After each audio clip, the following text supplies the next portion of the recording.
আসসালামু আলাইকুম প্রিয় দর্শক, ক্যান্সার আনসার লাইভে আপনাদেরকে স্বাগতম। আপনারা জানেন আমি ক্যান্সার সংক্রান্ত বিভিন্ন বিষয় নিয়ে আলোচনা করে থাকি।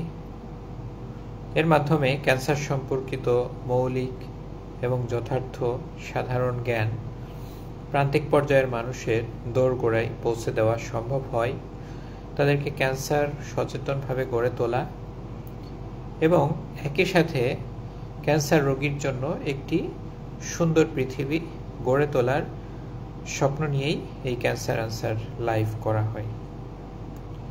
প্রিয় দর্শক, আমার কথা যারা শুনতে পাচ্ছেন বা পাচ্ছেন না সেটি আমাকে কমেন্ট করে জানাবেন, তাহলে আমি বুঝতে পারবো। আপনাদের ক্যান্সার সম্পর্কিত সাধারণ প্রশ্ন এখানে করতে পারেন, আমি চেষ্টা করব সেই প্রশ্নগুলোর যথাযথ উত্তর দেওয়ার। প্রিয় দর্শক, আমাকে বিভিন্ন সময় বিভিন্ন জন একটা প্রশ্ন করেন যে ক্যান্সারের চিকিৎসা ব্যয় তো অনেক। সবার মধ্যে এমন একটি ধারণা রয়েছে ক্যান্সার অনেক বেশি চিকিৎসা ব্যয়। আসলেও তাই, ক্যান্সার চিকিৎসা করা একটি ব্যয়বহুল চিকিৎসার গুলোর মধ্যে অন্যতম। তো আমাকে গতকালকেও একজন প্রশ্ন করেছেন যে স্যার, আপনি ক্যান্সারের চিকিৎসা ব্যয় নিয়ে একটি অনুষ্ঠান করুন। তারই আলোকে আমি চিন্তা করলাম যে ক্যান্সার চিকিৎসা ব্যয় নিয়ে একটি অনুষ্ঠান করা উচিত। তো তাহলে শুরু করা যাক। একজন লিখেছেন যে স্পষ্ট শোনা যাচ্ছে, এমডি রাসেল মিয়া। ঠিক আছে, ধন্যবাদ। আমি তাহলে মূল প্রোগ্রামে চলে যাই। পৃথিবীতে 200+ ক্যান্সার রয়েছে। তো 200টা ক্যান্সার আসলে যদি আমরা এক কাতারে চিন্তা করি, একজন ক্যান্সার আক্রান্ত ব্যক্তির চিকিৎসা ব্যয় নিয়েই আমি আজকে কথা বলবো। তার আরও অন্যান্য ব্যয় থাকতে পারে, কিন্তু অ্যাজ এ ক্যান্সার পেশেন্ট তার চিকিৎসা ব্যয় আসলে কত, এই জিনিসটা নিয়েই আজকে আমি কথা বলবো। সাধারণভাবে দেখা যায় যে সার্জারি বা অপারেশন ছাড়া ক্যান্সারের চিকিৎসা বলতে কেমোথেরাপি, রেডিওথেরাপি এই দুইটিকেই বোঝায়। এই দুইটি সাধারণ বিষয়। এক একটি ক্যান্সারের জন্য এক এক রকম কেমোথেরাপি লাগে এবং রেডিওথেরাপির ডোজও এক এক রকম হতে পারে। তো এজন্য ক্যান্সার চিকিৎসার ক্ষেত্রে অবশ্যই ভিন্নতা থাকবে। 200 ধরনের ক্যান্সারের চিকিৎসা ব্যয় কখনোই একরকম হবে না। তারপরও আমি সাধারণভাবে যদি শুধু চিকিৎসা ব্যয় নিয়ে বলতে চাই, কমন ক্যান্সারের মধ্যে সবচেয়ে বেশি সংখ্যক মানুষ যে ক্যান্সারে আক্রান্ত হন সেটি হচ্ছে স্তন ক্যান্সার। তো স্তন ক্যান্সারের চিকিৎসা ব্যয় যদি আমি বলি, অপারেশনের পরে তাকে সাধারণত কেমোথেরাপি নেওয়া লাগে, এরপরে রেডিওথেরাপি নেওয়া লাগে, কমন যে ভ্যারাইটি। তো কেমোথেরাপি আমরা যদি 6টা থেকে 8টা দেওয়া যায়, আমরা যদি 8টা কেমোথেরাপি দেই, অর্থাৎ তার 21 দিন পর পর আমরা যদি 8টা কেমোথেরাপি দেই, তাহলে দেখা যায় যে প্রথম 4টাতে তার খরচ হয় মোটামুটি 8 থেকে 10,000 টাকা প্রতিটাতে। আমি 10,000 টাকা ধরি। এরপরে পরবর্তী 4টা একটু ব্যয়বহুল, সেখানে 15-16,000 টাকা। আমি 16,000 বা 17,000 টাকাই ধরি। তাহলে তার ক্যান্সার চিকিৎসা 8টা কেমোথেরাপির চিকিৎসা ব্যয় যদি আমি বলি, এদিকে 40, ওদিকে 70, অর্থাৎ 1,10,000 টাকা। সাধারণ স্তন ক্যান্সার রোগীর 8টি কেমোথেরাপির খরচ 1,10,000 টাকা। কিছুটা এদিক সেদিক হতে পারে, এটা একটি আরবিটারি বা একটা গড় একটা হিসাব আমি বলছি। এরপরে তাকে যদি রেডিওথেরাপি দেওয়া হয় এবং উন্নত টেকনোলজির মধ্যে যেটি সবচেয়ে মানে সাধারণ উন্নতগুলোর মধ্যে সেটি হচ্ছে 3D CRT, 3 ডাইমেনশনাল রেডিওথেরাপি যদি তাকে দেওয়া হয়, তাহলে আমি যদি আমাদের সেন্টারের হিসাব করি, তাহলে তাকে যদি 25টা থেরাপিও দেওয়া হয়, তাহলে তার খরচ 1 লক্ষ টাকা আসবে, অর্থাৎ 2,10,000 আর 1 লক্ষ।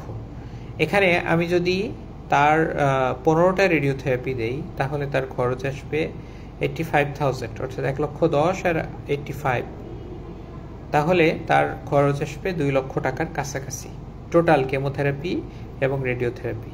কেউ যদি মনে করে আমি টমোথেরাপি দিব, যাদের লেফট ব্রেস্ট, তারা চিন্তা করতে পারে আমার হার্টকে বাঁচাতে হবে, এই জন্য যদি আরও উন্নত, সবচেয়ে উন্নত থেরাপি টমোথেরাপি যদি নেয়, তাহলে সেক্ষেত্রে তার খরচ আসবে আনুমানিক 1,86,000 টাকা।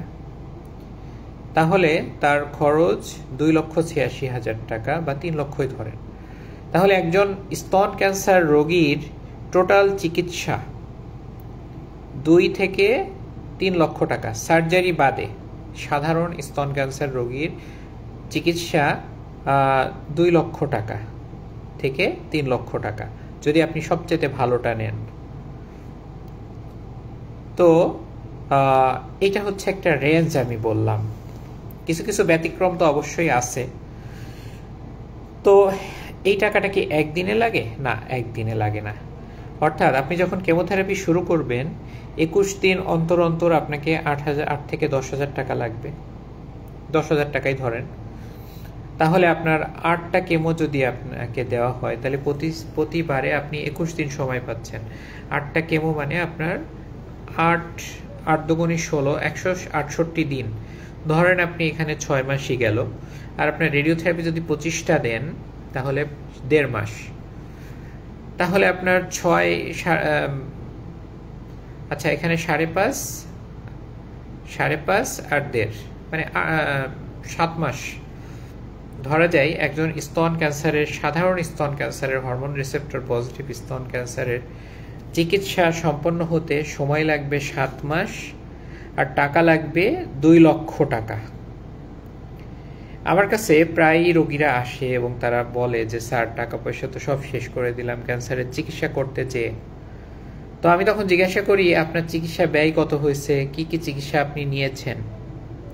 কেন জিজ্ঞাসা করি? কারণ আমাদের দেশের লোকেরা, তারা চিকিৎসার কাজে ব্যয়ের থেকে অন্য কাজে তাদের ব্যয়টা বেশি হয়ে যায়। দেখা যায় অনেকে তারা বিভিন্ন জায়গায় ডাক্তার দেখাতে যায়, দেশে বা বিদেশে, সাথে আরও 2-3 জন লোক যায়, যাদের থাকা, খাওয়া, যাওয়া আসার খরচ খরচা আছে, দেশের বাইরে গেলে তো কথাই নাই।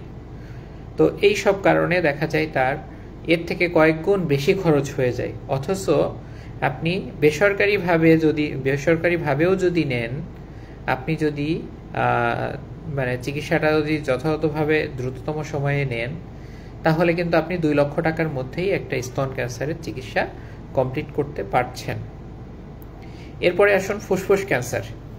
ফুসফুস ক্যান্সারের চিকিৎসা যদি বলি, ব্যয় যদি বলি, এখানে আমরা সাধারণত কেমোথেরাপি এবং রেডিওথেরাপি দিয়ে থাকি।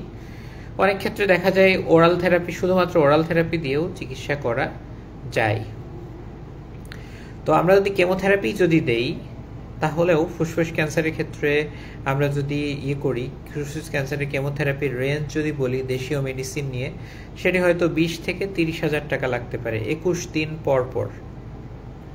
যদি আপনি 20,000 টাকা ধরেন, তাহলে 6 সাইকেল, 6 দুগুণে মানে 1,20,000 টাকা আপনার লাগলো। আর রেডিওথেরাপি আপনি যদি নেন, সবচাইতে ভালো যদি টমোথেরাপি নেন, তাহলে আপনার 2,40,000 লাগলো, ধরেন 2.5 লক্ষ, আর এদিকে 1,20,000, তাহলে কত? 3,60,70, 4 লক্ষ টাকা ধরেন। একজন ফুসফুস ক্যান্সারের রোগী যদি সবচেয়ে ভালো চিকিৎসাটা সে যদি দেশে নিতে চায়, তাহলে তার চিকিৎসা ব্যয় টোটাল 4 লক্ষের মধ্যে হয়ে যাওয়ার কথা। আর তিনি যদি মোটামুটিভাবে যদি তিনি নিতে চান, তাহলে সেক্ষেত্রে তার চিকিৎসা ব্যয় 1 লক্ষ আর 1,20,000, 2.5 লক্ষ।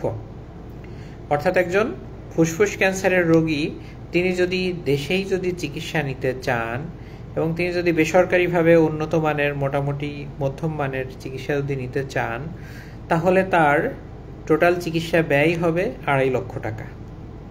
এই টাকা কি তার একবারে দিতে হবে? না, সে প্রতিটা কেমো কিনবে 21 দিন পর পর 6টা দিতে হবে, অর্থাৎ প্রতি 21 দিন পর পর তার 15 থেকে 20,000 টাকা খরচ হবে। এরপরে সে রেডিওথেরাপি যদি মধ্যম মানেরটা নেয় তাহলে 1,30,000-40,000 টাকা, তাহলে তার 2,40,000 বা 2.5 লক্ষ টাকা ধরেন যে তার খরচ হতে পারে। আর সে যদি সবচাইতে ভালো মানেরটা নিতে চায় তাহলে 4 লক্ষ টাকা মতো টোটাল ব্যয়, তার চিকিৎসা ব্যয় হতে পারে। এখন প্রশ্ন হচ্ছে, ক্যান্সার চিকিৎসা কি দেশে সম্ভব? এবং এই ক্যান্সার চিকিৎসার মূল মন্ত্রটা কি? ক্যান্সার চিকিৎসার মূল মন্ত্র হচ্ছে আপনি দ্রুত চিকিৎসা শুরু করবেন এবং চিকিৎসা শুরু করে আপনি বাদ দিবেন না। আপনি যদি বাদ দেন, আপনার অস্ত্র ক্যান্সারের জীবাণু, ম্যালিগনেন্ট সেল, সেগুলো জেনে গেল যে আপনি এই অস্ত্র দিয়ে তাদেরকে ঘায়েল করতে চান, তখন তারা নিজেরাই সে প্রতিরোধ ব্যবস্থা তৈরি করবে, জাস্ট লাইক অ্যান্টিবায়োটিক রেজিস্ট্যান্স। অর্থাৎ তারা রেজিস্ট্যান্ট হয়ে যাবে এবং পরবর্তীতে আপনি কেমোথেরাপি বা যে কোনো থেরাপি দিয়ে তাদেরকে আর ঠিক করতে পারবেন না। তো সুতরাং এই ক্যান্সার যদি চিকিৎসা করতে হয় আপনাকে দ্রুত, এবং যেখানে আপনি শুরু করেছেন সেখানেই আপনার চিকিৎসাটা শেষ করতে হবে। এর মাঝখানে বিরতি দেওয়া আসলে না দেওয়া একটি খারাপ লক্ষণ। মাঝখানে বিরতি কোনোভাবেই দেওয়া যাবে না বলে আমি মনে করি। তো এজন্য ক্যান্সার চিকিৎসার ক্ষেত্রে আমাদেরকে এই বিষয়টি মাথায় রাখতে হবে। আমাদের দেশের মানুষজন যেভাবে, আমি আরেকটা ক্যান্সারের কথা বলবো, সেটা হচ্ছে urinary bladder cancer. Urinary bladder cancer, এক্ষেত্রে সার্জারি বাদে আমি যদি খরচের কথা বলি তাহলে হয়তোবা তাকে 6টা কেমো দিতে হবে এবং রেডিওথেরাপি যদি লাগে, কেমো এবং রেডিওথেরাপি যদি লাগে, তাহলে তার 21 দিন পর পর তার 25 যদি 12 আর 20 থেকে 25,000 টাকা তার লাগবে 6 বার, অর্থাৎ তার 6 দুগুণে 12, 1 থেকে 1.5 লক্ষ টাকা তার লাগবে। আমি ধরলাম 1.5 লক্ষ টাকা। আর এদিকে সে যদি মোটামুটি মধ্যম মানের রেডিওথেরাপি নিতে চায় তাহলে তার 1,30,000-40,000। তারপর আমি ধরে নিলাম 1.5 লক্ষ, তার 3 লক্ষ টাকায় তিনি টোটাল চিকিৎসাটা কমপ্লিট করতে পারবেন এবং সেটি তিনি 7 মাসের মধ্যে তিনি সম্পন্ন করতে পারবেন এবং এই টাকাটি একবারে রাখবে না, ধাপে ধাপে এই 7 মাস সময়টি লাগবে। অর্থাৎ তার টোটাল চিকিৎসা ব্যয় 3 লক্ষের মধ্যে হওয়া উচিত। এর বাইরে ক্যান্সার রোগীর আরও খরচ থাকতে পারে, যাওয়া আসা, থাকা, খাওয়া, কিছু কিছু পরীক্ষা। তো সেইগুলোকে আমি বাদ দিয়ে আমি যদি শুধু চিকিৎসার কথা ব্যয়টা আমি আজকে বললাম।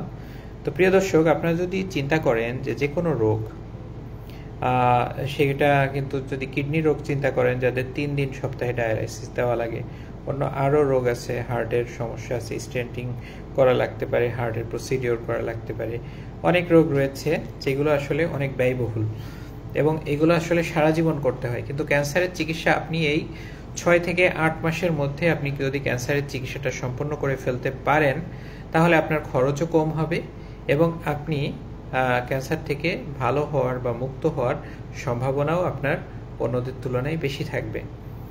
অনেকে চিন্তা করেন যে আমি কোথায় চিকিৎসা নিব, দেশে না দেশের বাইরে। আপনি যদি দেশের বাইরে চিকিৎসা নিতে চান তাহলে মনে রাখবেন এই 6 থেকে 8 মাস সময় নিয়ে আপনি দেশের বাইরে দ্রুততম সময় চলে যান এবং সেখানে চিকিৎসা কমপ্লিট করে আপনি আসুন, তাহলে আপনার রোগীর ট্রিটমেন্ট ইন্টারাপশন হবে না। আর আপনি যদি দেশের ভিতর চিকিৎসা করাতে চান তাহলে আপনি দেশেই থাকুন এবং 6 থেকে 8 মাস এই সময়টি আপনি দেশেই ব্যয় করুন এবং দেশেই আপনি চিকিৎসা নিন। এখানে একটি উল্লেখযোগ্য যে বিষয়টি, সেটি হচ্ছে আপনি চাইলে দেশেই পৃথিবীর সবচেয়ে ভালো মেডিসিনটা নিতে পারেন অথবা দেশীয় কোম্পানির মেডিসিনও আপনি ব্যবহার করতে পারবেন। তো এক্ষেত্রে আপনার 2টি অপশনই খোলা রয়েছে, অর্থাৎ আপনি যদি সামর্থ্যবান হন দেশেই আপনি সবচেয়ে পৃথিবীর ভালো মেডিসিনটা নিয়ে আপনি চিকিৎসা করতে পারবেন। তো প্রিয় দর্শক, আমাদের দেশের মানুষেরা দেখা যায় অনেক ক্ষেত্রে বিভ্রান্ত হয়, অনেক ক্ষেত্রে তারা কনফিউজড থাকে, যার কারণে তাদের চিকিৎসা ব্যয় অনেক বেশি বেড়ে যায়। কিন্তু প্রকৃতপক্ষে ক্যান্সারের চিকিৎসা ব্যয় অনেক ব্যয়বহুল কথাটি আসলে সত্য নয়। হয়তো অল্প সময়ের মধ্যে এই 6 থেকে 8 মাসের মধ্যে তার চিকিৎসা ব্যয়টি বেশি মনে হয়, কিন্তু তার এই চিকিৎসাটি কিন্তু শেষ হওয়ার পরে আর কোনো চিকিৎসার প্রয়োজন হয় না, অর্থাৎ তিনি এই চিকিৎসা নিয়েই সারা জীবন কাটাতে পারেন। এরপরে আমি যদি হেডনেক ক্যান্সারের কথা বলি, হেডনেক ক্যান্সারের চিকিৎসা যদি আমরা বলি, যদি বাল্কি নোডাল ডিজিজ থাকে, অর্থাৎ গলার ভিতরে যদি গুটি আসে তখন আমরা অনেক সময় কেমোথেরাপি 3টা থেকে 4টা দিয়ে তারপর রেডিওথেরাপিতে যেতে পারি। তো কেমোথেরাপি আমরা যদি 4টা যদি দেই, প্রতিটা প্রায় 20,000 টাকা দেশীয় মেডিসিন দিয়ে, এভাবে 4টা যদি দেই তাহলে 80,000 টাকা। আর তারপর রেডিওথেরাপি যদি আমরা 33টা দেই তাহলে সেখানে মধ্যম মানেরটা যদি দেই তাহলে 1 লক্ষ 1.5 লক্ষ টাকা মতো খরচ হবে। অর্থাৎ আপনি 1,50,000 আর এদিকে 80,000, যেমন 2,30,000, ধরুন 2.5 লক্ষ টাকার মধ্যে আপনি কিন্তু হেড নেক ক্যান্সারের টোটাল চিকিৎসাটি আপনি কিন্তু কমপ্লিট করতে পারেন, বোধ কেমোথেরাপি এবং রেডিওথেরাপি মিলে। তো এই টাকাটিও আপনার একবারে দিতে হবে না, মোটামুটি আপনার 4টা কেমো দিতে আপনার 3 মাস লাগবে, 3 মাস আর 1.5 মাস, 4.5 মাস, ধরুন 6 মাস মতো আপনার সময় লাগবে। তো প্রিয় দর্শক, আমরা আজকে ক্যান্সারের চিকিৎসা ব্যয় নিয়ে আলাপ করছিলাম। অনেকে কমেন্ট করেছেন, সারওয়াত ইসলাম আসসালামু আলাইকুম, কেমন আছেন? ওয়ালাইকুম আসসালাম, আলহামদুলিল্লাহ ভালো। মানিক চন্দ্র লিখেছেন, সবগুলো, আসসালামু আলাইকুম। ওয়ালাইকুম আসসালাম, সবগুলো সম্ভাব্য ক্যান্সারের চিকিৎসা ব্যয় বলেন প্লিজ। ওকে, আমি বলেছি, আমি আজকে 4 ধরনের ক্যান্সারের চিকিৎসা ব্যয় বললাম, 4 ধরনের কি 5 ধরনের চিকিৎসা ব্যয় বললাম। আর হেড নেক ক্যান্সারের মধ্যে আপনার ওরাল ক্যাভিটি ক্যান্সার, নেজোফ্যারিঞ্জিয়াল ক্যান্সার, তারপরে ল্যারিঞ্জিয়াল ক্যান্সার, হাইপোফ্যারিঞ্জিয়াল ক্যান্সার, এই যে হেড নেক রিজিয়নে যত ক্যান্সার রয়েছে সবগুলো। এরপরে আমি যদি বলি স্কিন ক্যান্সার, স্কিন ক্যান্সারে আপনার সার্জারির পরে তেমন কিছু শুধুমাত্র ইলেকট্রন থেরাপি দেওয়ার প্রয়োজন হয়, সেক্ষেত্রে 1 লক্ষ টাকার মধ্যেই স্কিন ক্যান্সারের চিকিৎসা করা সম্ভব। এরপরে আসুন রেকটাম ক্যান্সার। রেকটাম ক্যান্সারে আপনার হয়তো কেমোথেরাপি দিতে হবে 6টা থেকে 8টা। যদি 6টা কেমো দেন, যদি প্রতিটা 15,000 করেও যদি পরে দেশীয় মেডিসিন দিয়ে 1 লক্ষ থেকে 1,20,000 টাকা, 30,000 টাকার মধ্যে আপনি রেকটাম ক্যান্সারে কেমোথেরাপি দিবেন। এরপরে আপনি যদি রেডিওথেরাপি দেন তাহলে সেখানে আপনার আরও 1.5 লক্ষ লাগতে পারে। অর্থাৎ আপনি 2.5 লক্ষ টাকার মধ্যে, 2.5 থেকে 3 লক্ষ টাকার মধ্যে আপনি রেকটাম ক্যান্সারের চিকিৎসা কমপ্লিট করতে পারছেন, এবং এটি প্রাইভেট হসপিটালে বা এটি উন্নত মানের রেডিওথেরাপি দিয়ে। আশা করি আমি বেশ কিছু ক্যান্সারের ব্যয়টা আমি বলেছি। এরপরে অমিত বিশ্বাস বলেছেন যে টিউমার ক্যান্সার স্টেজ 3 এর জন্য কেমন কস্ট হবে। স্টেজ 3তে আসলে আমাদের কেমোথেরাপি, রেডিওথেরাপি দুইটাই লাগে, এজন্য খরচটি আসলে আমি আগেই উল্লেখ করেছি। তবে আমি যদি আবারও বলতে চাই, যদি স্পেসিফিক ক্যান্সার বললে ভালো হতো, যদি আমি আবারও বলতে চাই সেটি হয়তো বা 2.5 থেকে 3 লক্ষ মতো টাকা খরচ হতে পারে। মানিক চন্দ্র লিখেছেন, স্যার মিউসিনাস কার্সিনোমা সম্বন্ধে বলেন, টেরিটোরিয়াল মেটাস্টাসিস স্টেজ 4। আচ্ছা, স্টেজ 4 হলে আমাদের রেডিওথেরাপির রোল থাকে না, সেক্ষেত্রে প্যালিয়েটিভ ইন্টেন্টে রেডিওথেরাপি দেওয়া যায়। তবে আমরা করতে পারি, আমরা শুধুমাত্র তখন কেমোথেরাপি দিতে পারি। অমিত বিশ্বাস বলছেন, জিস্টের ব্যাপারে কিছু বলেন স্যার। জিস্ট হচ্ছে একটি ইন্টেস্টিনাল টিউমার, যেখানে আসলে এটা সাধারণত দেখা যায় 60% ক্ষেত্রেই পাকস্থলিতে হয়, এরপরে কোনো ইন্টেস্টাইনের কোনো জায়গায়ও হতে পারে। তো জিস্ট টিউমারটি আসলে সার্জারি করে তারপরে টার্গেটেড থেরাপি দেওয়ার প্রয়োজন হয়। তো দেখা যায় যে সার্জারি এবং টার্গেট থেরাপি দিয়ে একটা রোগী খুব ভালোভাবে এটা থেকে মুক্ত থাকতে পারে, 10-15 বছর পর্যন্ত তারা ভালো থাকতে পারে। এমনকি এই ক্যান্সারে তার সারা জীবন তিনি এই ক্যান্সারটি নিয়ন্ত্রণে রাখতে পারেন।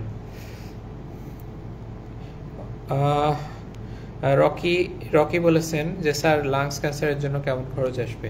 আমি লাংস ক্যান্সারের জন্য খরচের কথা বলেছি, সেটা 2.5 থেকে 3 লক্ষ টাকা মতো খরচ আসতে পারে। তো প্রিয় দর্শক, আমরা আজকে ক্যান্সারের চিকিৎসা ব্যয় নিয়ে কথা বলতেছিলাম। আসুন আমরা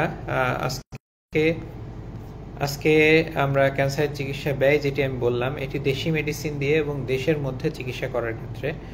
তো প্রিয় দর্শক, আসুন আমরা নিজে সচেতন হই। ক্যান্সারের চিকিৎসা ব্যয় অনেক বেশি, কথাটি সত্য নয়। আসুন আমরা ক্যান্সার হলে ভয় না পেয়ে দ্রুত চিকিৎসা গ্রহণ করি এবং চিকিৎসায় বিলম্ব না করি, চিকিৎসার মাঝে গ্যাপ না দেই। তাহলে আমাদের চিকিৎসা ব্যয় যেমন কম হবে, একই সাথে ক্যান্সার চিকিৎসার মাধ্যমে ভালো হওয়ার সম্ভাবনাও অনেক বেশি থাকবে। তো প্রিয় দর্শক, আসুন আমরা নিজে সচেতন হই, পরিবার এবং সমাজকে সচেতন করি।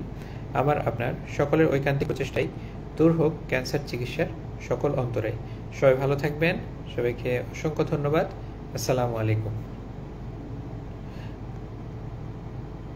আচ্ছা, একজন প্রশ্ন করেছেন, আমি উত্তরটা দিয়েই যাই।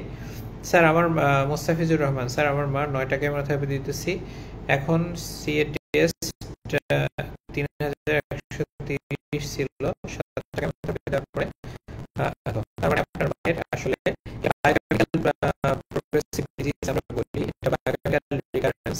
তো এই অবস্থায় আপনি আপনার মাকে ফলো আপ করতে পারেন যতক্ষণ না রেডিওলজিক্যাল কোনো চেঞ্জ আসে। যদি রেডিওলজিক্যাল চেঞ্জ আসে তখন আমরা সার্জারির ব্যাপারে বা ফার্দার ট্রিটমেন্টের ব্যাপারে আমরা আপনাকে পরামর্শ দিব। স্যার আমার মার কেমোথেরাপি শেষ, রেডিওথেরাপি দেবে, এখন কি ইমিউনোথেরাপি দেওয়া যাবে? আচ্ছা, ইমিউনোথেরাপি দিতে গেলে আপনাকে টার্গেটেড থেরাপি দিতে হবে, আর মলিকুলার টেস্ট করে বুঝতে হবে যে তা আপনার শরীরে ইমিউনোথেরাপি কাজ করবে কি করবে না। আর কেমোথেরাপি শেষে রেডিওথেরাপি দিতে হবে, এটা আসলে কোন ক্যান্সার সেটা জেনে বলতে হবে। আর স্টেজ 4 ক্যান্সার হলে সাধারণত আমরা রেডিওথেরাপি দেই না, কিন্তু অন্য স্টেজে যদি থাকে অনেক সময় দেওয়া হয়। আমি অমিত বিশ্বাস বলেছেন, স্যার আমি কুষ্টিয়া থেকে দেখছি, আমি আপনার সাথে দেখা করতে চাচ্ছি, আমার মায়ের চেস্ট ক্যান্সার স্টেজ 3। ও ধন্যবাদ। আমি প্রতি শুক্রবারে ফ্রাইডেতে সন্ন্যতে কনসালটেশন সেন্টার 2-তে লেভেল 5-এ বসি, রুম নাম্বার 602, আসবেন ফ্রাইডেতে। ওকে, ধন্যবাদ আপনাদেরকে যারা যুক্ত ছিলেন, অনেক ইন্টারেক্টিভ সেশন। তো আপনাদের আরো কোনো প্রশ্ন থাকলে পরবর্তী লাইভে ইনশাল্লাহ উত্তর দিব। সবাই ভালো থাকবেন, সবাইকে অসংখ্য